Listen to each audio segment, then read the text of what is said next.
Muy bien, entonces estamos, acá está Turquía, ¿verdad? Y empezamos a grabar en la tercera clase, Historia del Arte Universal. En esta grandiosa oportunidad, en esta bella tarde, estamos hablando un poco de la cultura de la antigua Grecia, de los griegos, padres de nuestra sociedad actual, ¿no? De toda la herencia que nos han dejado. Entonces, la propia ubicación geográfica de Grecia, que no es una península unida, sino como una serie de islas, hace que su propia historia también no sea definida de manera tan clara, ¿no? Como en otros pueblos. Quiero decir, entonces es importante también tener ese punto de vista que hay varias narraciones. Por ejemplo, qué bonito, ¿no? Qué bonito poder entender y ver la civilización actual desde todos estos puntos de vista diversos. Alguien tiene el micrófono abierto, ¿oyeron? Que está haciendo un poquito de feedback. Por ejemplo, el libro del Génesis, el libro del Génesis, que habla de la creación, dentro de los diferentes libros cuando hablo del Génesis, obviamente la escritura cristiana. Sin embargo, esta bebe, o por lo menos en inspiración para la narrativa, bebe de los orígenes griegos, porque interesantemente la cultura griega no tiene un libro de Génesis, tiene varios libros del Génesis. Y este último libro, donde habla acerca un tanto de la creación, de que existía el mar, de que existía el cielo, y que había una fuerza que no era que estaba sobre las aguas, pero que había una fuerza entre estas dos entes, ¿no? Entre la tierra y el cielo había otra fuerza. Bueno, todo esto también sale en algunos de los orígenes escritos de la cultura griega.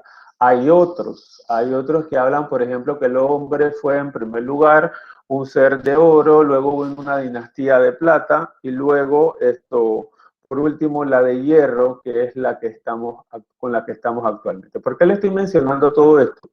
Para que usted un poquito se haga la idea de que el griego, en sus orígenes, lo que no podía entender lo explicaba a través de mitología, ¿sí? Como para darle sentido a su existencia y darle orden al caos, ¿sí? Al caos.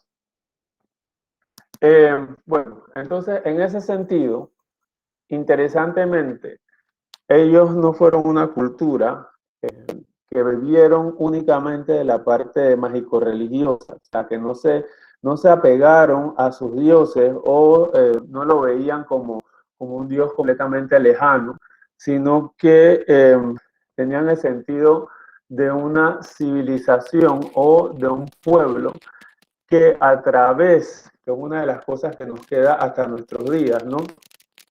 De la filosofía, del pensamiento crítico del hombre, brinda un conocimiento, o por lo menos comienza a intentar buscarle los por qué y los para qué de la existencia.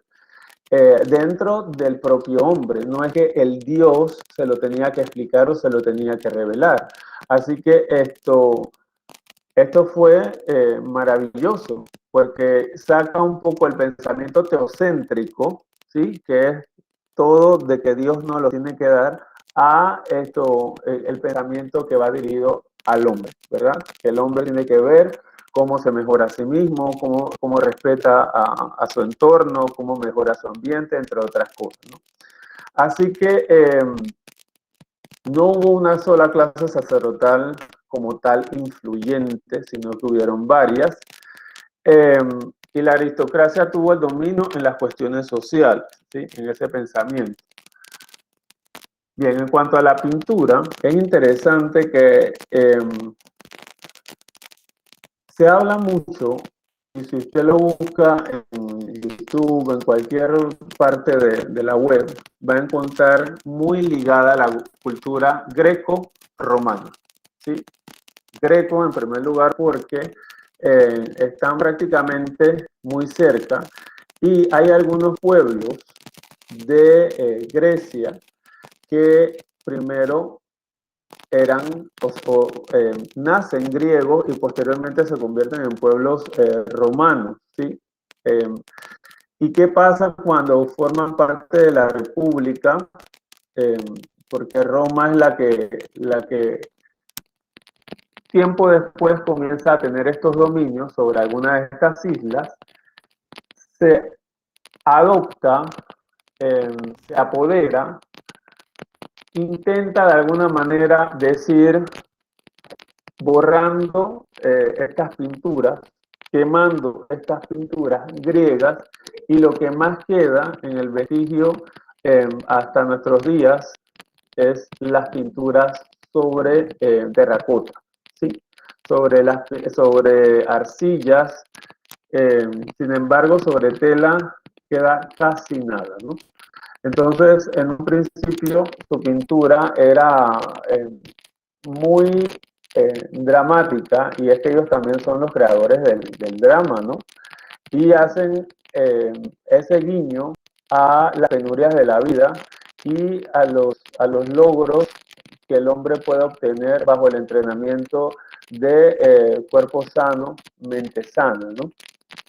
Así que utilizan básicamente en principio colores eh, bastante planos y tienen una, una sección que algunas son las pinturas negras y otras las pinturas rojas.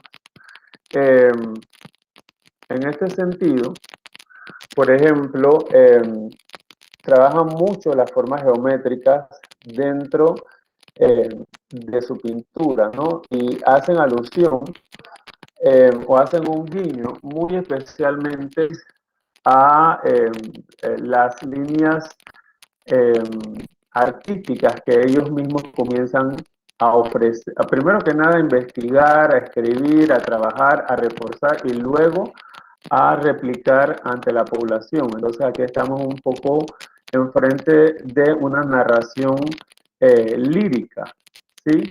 Y esto tiene que ver que tocaban la lira, el instrumento que vemos aquí, eh, la dama eh, tenía algún tipo de poesía, algunas veces era un poco cantada y se tocaba el instrumento, ¿no?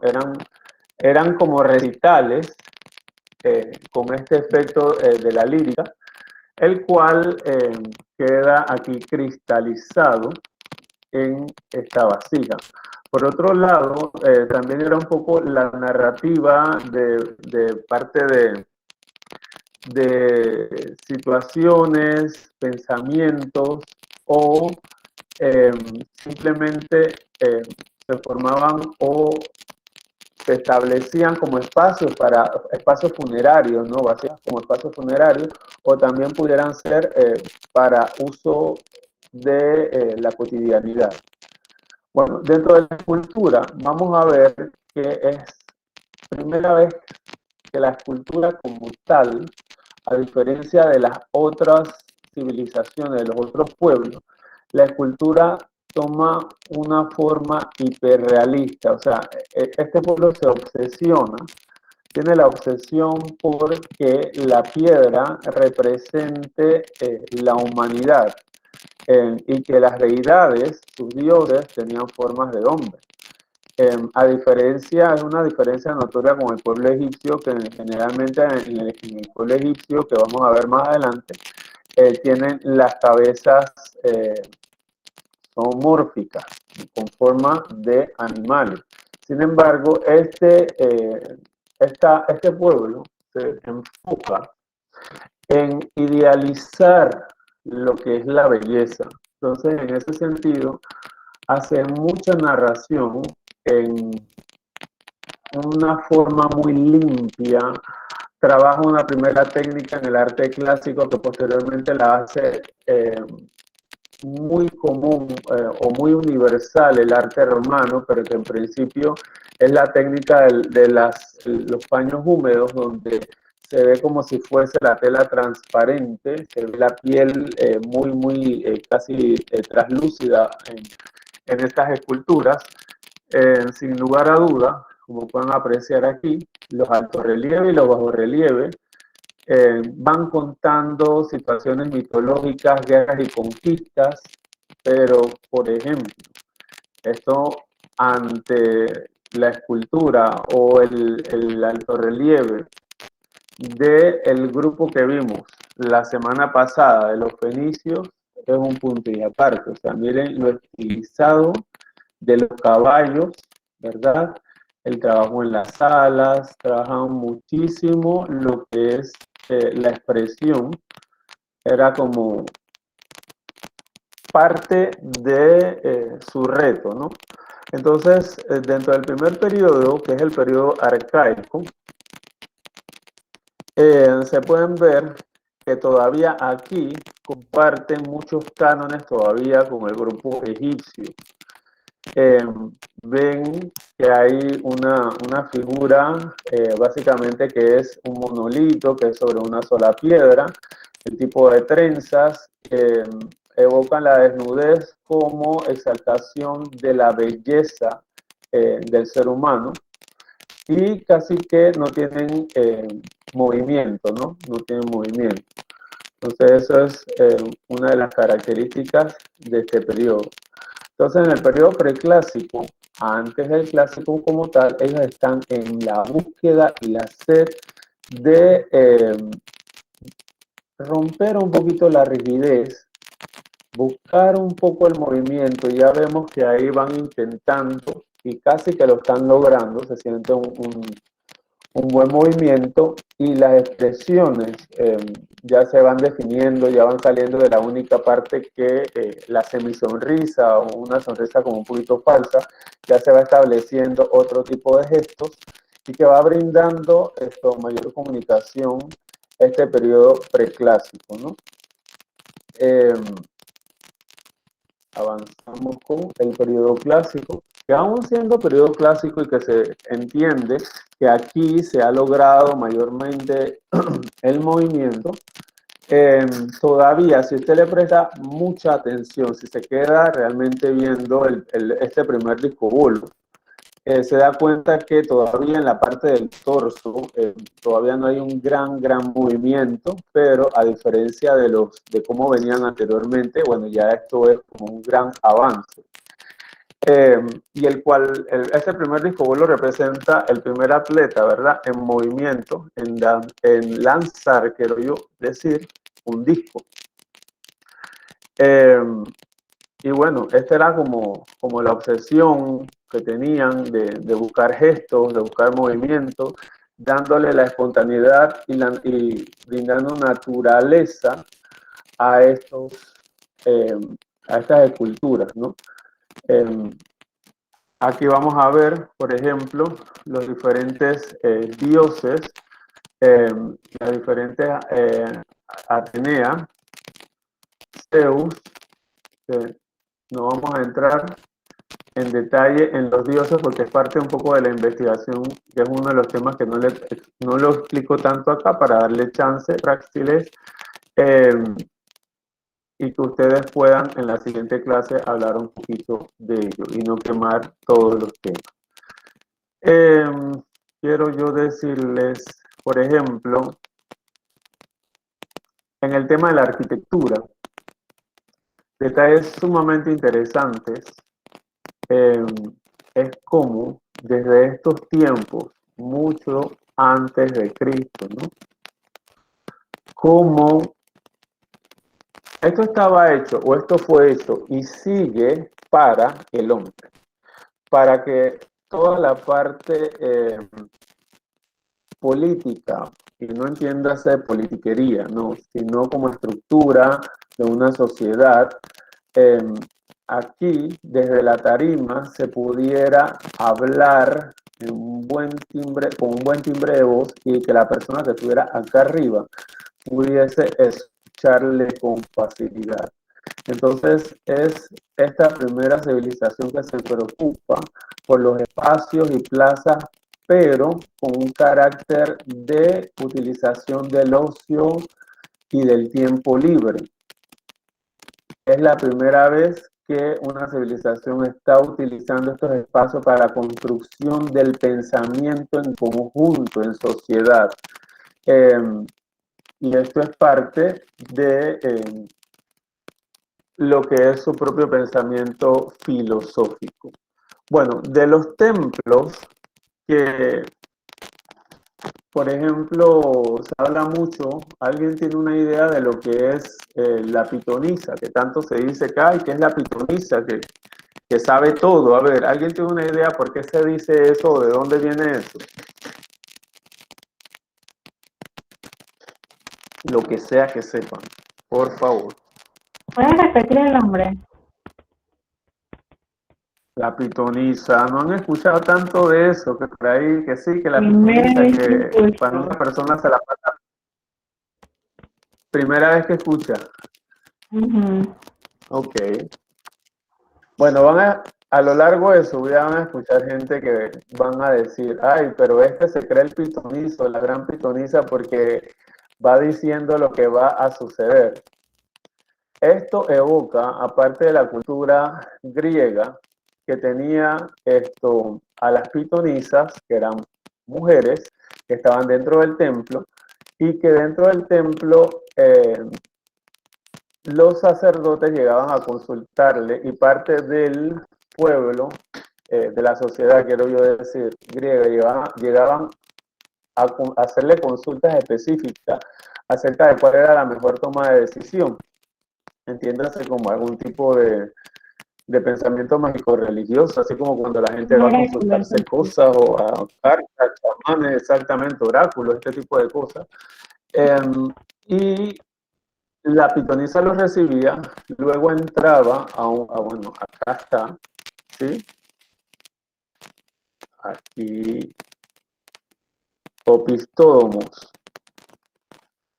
El naos, que es la nave, ¿verdad?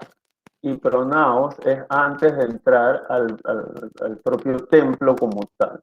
Entonces ella los recibía aquí y luego se metía para acá, pero resulta que en esta parte el piso estaba rajado y se colaban el azufre, el humo y azufre. Entonces eso hacía que la pitonisa en algún momento cayera desmayada, obviamente intoxicada, la sacaban y cuando la sacaban, ella se supone que te decía qué era lo que iba a pasar, ¿no? Pero lo interesante del caso es que nunca definía si la cosa iba a ser sí o la cosa iba a ser no. Nunca daba una respuesta concisa, ¿no? Entonces es interesante cómo muchas otras culturas a raíz de este comportamiento han seguido estos patrones, ¿verdad? Y que bueno, es interesante cómo se repiten muchas cosas en la cultura. Bueno, a ver, ¿quién sabe quién es el dios del vino para la cultura griega? Dionisio. El dios del vino. Dionisio, ¿verdad? O Baco también. ¿Y por qué? Dígame.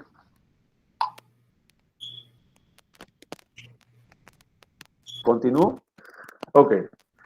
Bueno, entonces una de las cosas interesantes que sucedía y es el dios del vino.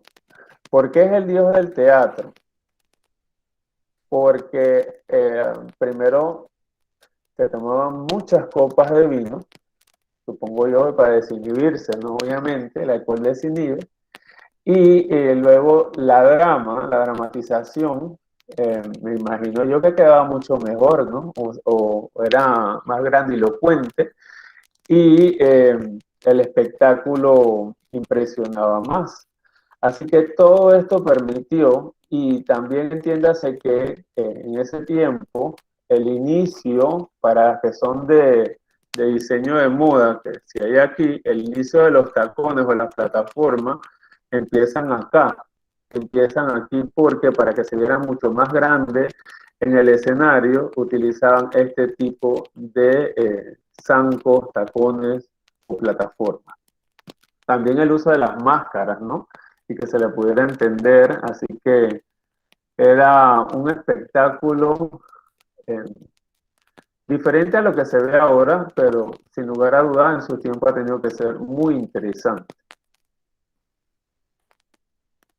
Bueno, dentro de sus columnas, yo, aparte de mencionarle los nombres y y lo que se asemejan o lo que quieren representar, más allá de eso me gustaría que quedaran ustedes que la representación de las columnas o el bautizo del nombre de estas columnas emana de que son pueblos de ellos y esto sostiene la civilización eh, griega.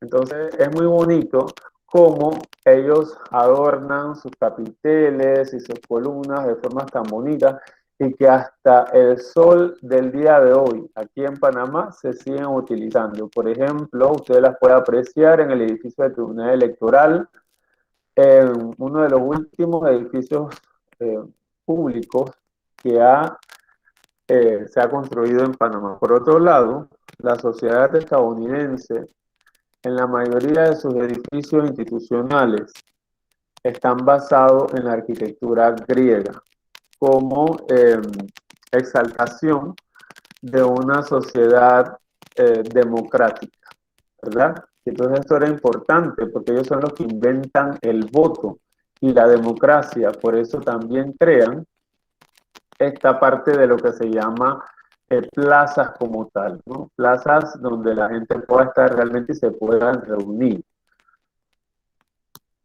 Así que en ese sentido, si mal no recuerdo, las que están en el Tribunal Electoral son las dóricos. A ver, esto es bien fácil. La dórico, que tiene como una forma de D, ¿verdad? Como acostada. Y la representación es como el pueblo donde los hombres luchan, ¿verdad? El jónico tiene forma como de J también, ¿no? De alguna forma. Y las formas redondeadas dan esa sensación de feminidad. Así que habla un poco de la mujer de Grecia, inclusive de la griega. Inclusive, bueno, hay algunas joyas, parte de los vestidos que tienen estos eh, círculos que para ellos significa el infinito, o sea, que nunca se pierde el poder, de que la energía siempre va a existir. Y el Corinto, que es un pueblo como tal y que habla acerca de los rosetones o hojitas de ese pueblo. Bueno, dentro de la literatura, así como por encima, encontramos en la Ilíada, donde van a poder ver sus dioses, ¿no? Sus dioses y lo que significan héroes. ¿Alguien tiene una idea de lo que es héroe? ¿Cuál es la diferencia de un héroe y de un dios griego? A ver, a ver, a ver. Yo, profe. ¿Quién me dice algo? Yo. Venga, le escucho. Venga, venga. Ok, bueno. Los héroes eran considerados humanos por encima del promedio. Ya también lo que se conoce algunos como semidioses. Los dioses son Eso, ajá. los hijos de los titanes, los semidioses, hijos de dioses con humanos. Y aunque fueran buenos o malos, a todos si eran más fuertes o por así decirlo, más increíbles que el promedio, se les conocía como héroes.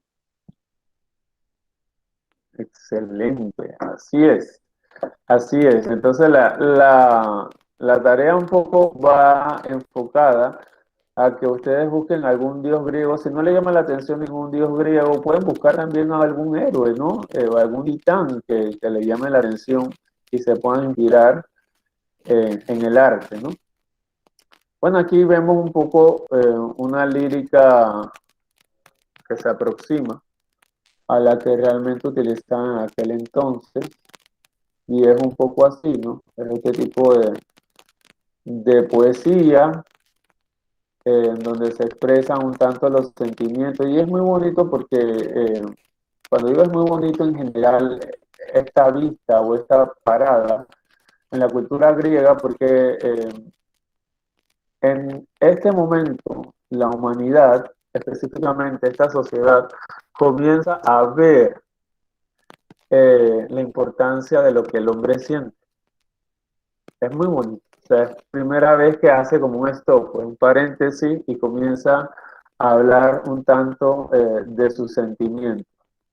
El drama, que sin lugar a duda, bueno, hasta casi muy poco tiempo, hasta casi muy poco tiempo en la Primera y Segunda Guerra Mundial, que tú te comías en Europa un cacho de pan al día y te tenías que sentir feliz porque después de la guerra lo que hubo fue hambre, ¿sí? Y ahorita, tampoco estamos tan lejos, que hay mucha gente que está pasando el Niágara en bicicleta, ¿verdad? Con esta pandemia. Entonces el drama, como representación del día a día del hombre eh, que está en busca de una civilización. No era un hombre que tenía 3 golpes de comida, obviamente eso no se había descubierto hasta ese entonces. La gente comía o desayunaba y no se llamaba desayuno, o sea, comía una vez al día y tenía que sentirse feliz. A menos que fuese sacerdotes, hipnotistas o reyes. Así que en ese sentido, la tragedia era el género dramático, ¿no? Como excelencia de ellos. Siempre estaban contando alguna pena y que esto representaba, como les dije, al dios, a Dionisio, como representación del dios del vino, ¿no? Y siempre iba enfocado a sus conflictos y tenía un destino trágico, fatal, interesante, ¿no? Siempre exaltando esa parte del odio, del amor, la pasión, los celos.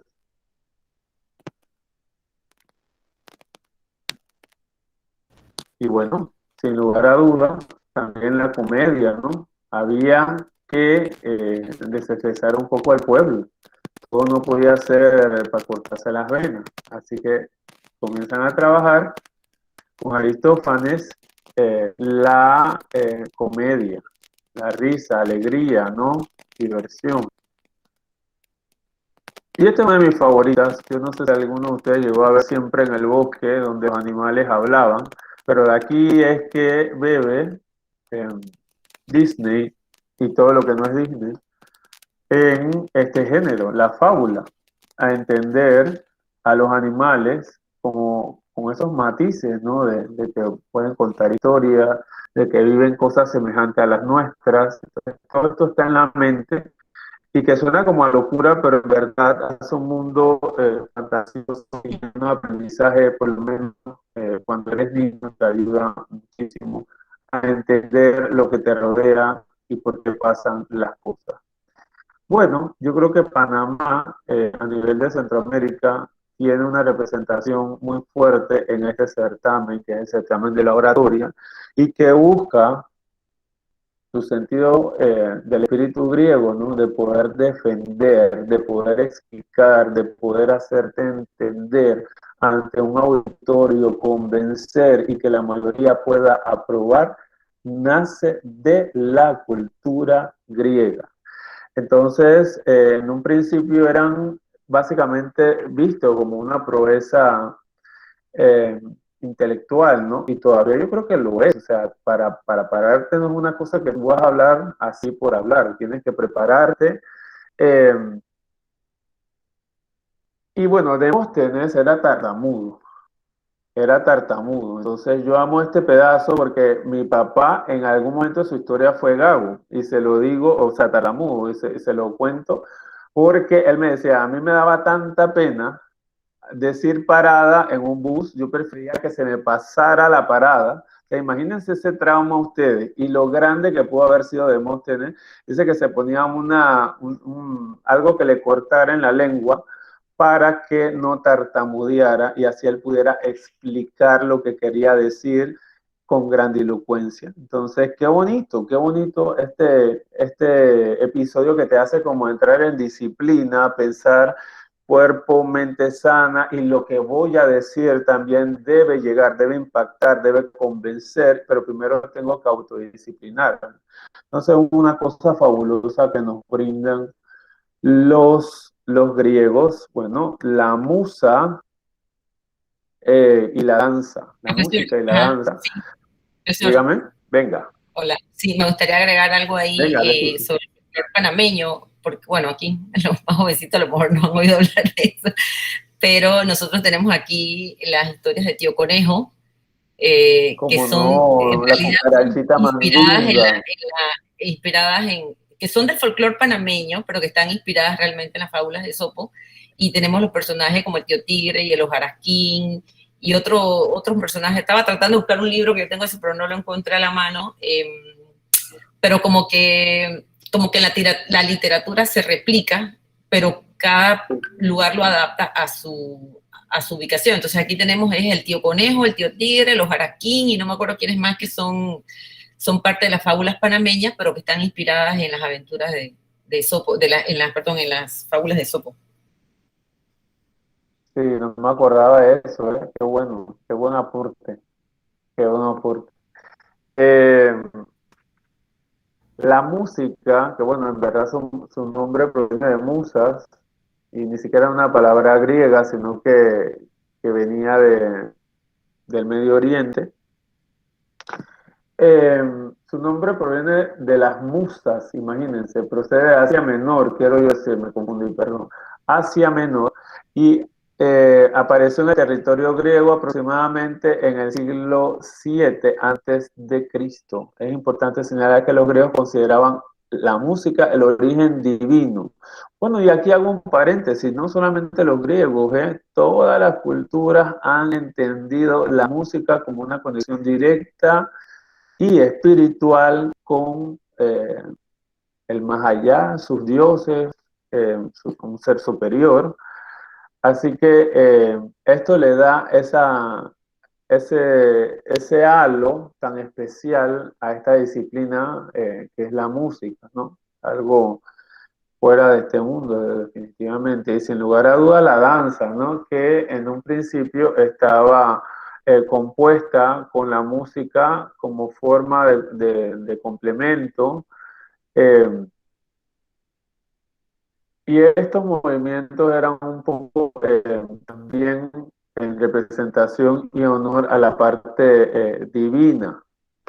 Y no, en lo griego no necesariamente tiene que ser digno al ocasto, porque algunas situaciones, eh, desde el punto de vista griego, no era como nosotros entendemos una sociedad, ¿no? No todo era lo puro, lo casto, ellos tenían otra concepción de una sociedad o de cómo relacionarse entre ellos. Así que era parte también de funerarios, de honras fúnebres, quiero yo decir, la danza.